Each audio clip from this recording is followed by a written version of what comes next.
Hi everyone. This week we'll be covering chapter 6 and radiation pathology. In other words, the effects of radiation, especially as it relates to diagnostic and therapeutic doses, on various parts of the body. So, in terms of the damage, what we're really interested in is what does this damage look like? So the effects of the irradiation can be characterized as acute, as acute effects, which occur soon after irradiation.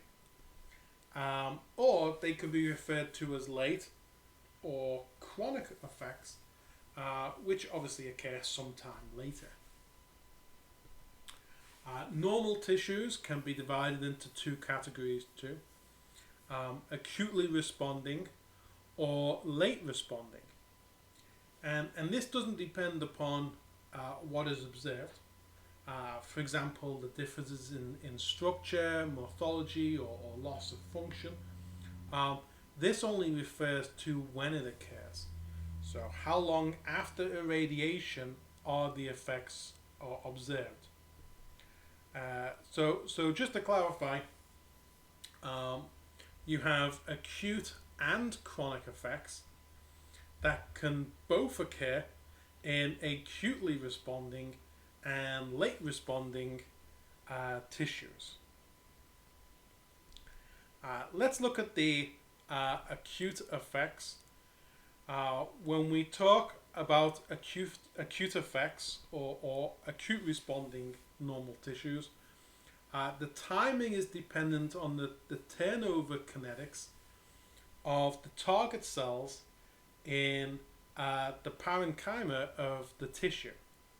So for example, the esophagus, which is showing here, is an acute an effect in an acutely responding tissue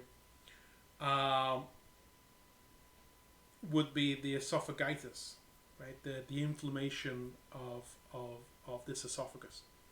While pneumonitis of the lung is a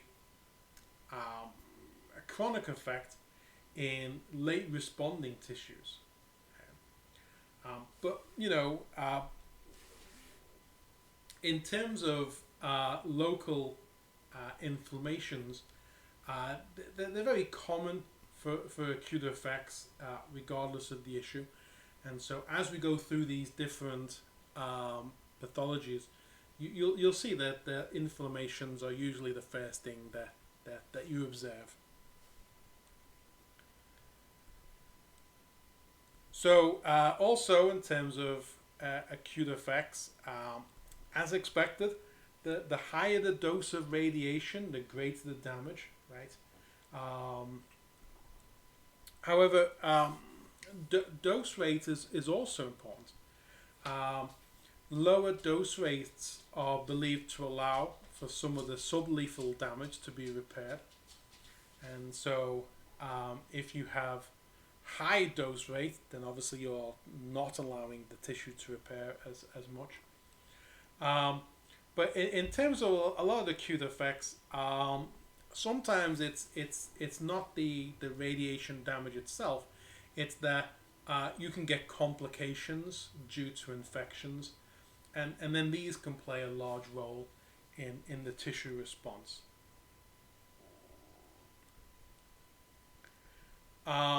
Continuing with acute effects, so healing of the tissue can occur either by regeneration or repair. So in terms of regeneration, this is the replacement of damaged cells in the organ by the same cell type present before radiation. Regeneration can potentially restore the organ to its pre-irradiated state, both in terms of how it looks and its function. And this is seen, mostly in systems that have very rapidly dividing cells. Typically, regeneration is seen with cells that are rapidly dividing at relatively low levels or low dose dose rates. So, because you're giving the body time to repair those cells, for those cells to reproduce and repair themselves. You can also get healing due to repair. Now, repair, on the other hand, is the replacement of the depleted original cells by an entirely different cell type, right? So think of like scar tissue. This is more of an irreversible change, and the organ cannot be restored to its pre-irradiated state. Instead, now there is a secondary chronic response produced because the replacement of the tissue doesn't contribute to the organ's ability to perform its original function, right? So you're literally just taking functional cells and replacing them with scar tissue. This is commonly seen in late responding tissues where the cells are dividing less often, and when the tissue is subject to higher levels of radiation. Now, chronic effects, sometimes referred to as the late effects, can be both primary or secondary effects. So primary effects occur as a result of the depletion of non-parenchymal cells that still play an important role in tissue function, while secondary effects occur as a consequence of irreversible and severe acute effects. So in both cases, the effects are permanent and irreversible, and quite often progressive, with these effects presenting years, or sometimes up to years, after radiotherapy is completed. So acute and chronic changes can be seen in both acute or late responding tissues. However, acutely responding normal tissues will show changes sooner than late responding tissues when exposed to the same dose of radiation.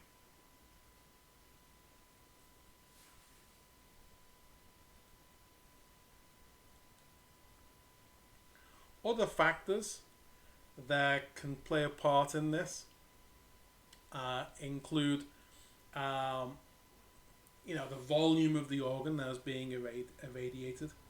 So if you're just irradiating a small part of the organ, then that'll be less damaging overall to the individual than, for example, if you irradiated the entire organ. There may also be chemical factors, and you've already learned about radiation sensitizers, especially oxygen, and their role in changing the response of cells to the radiation.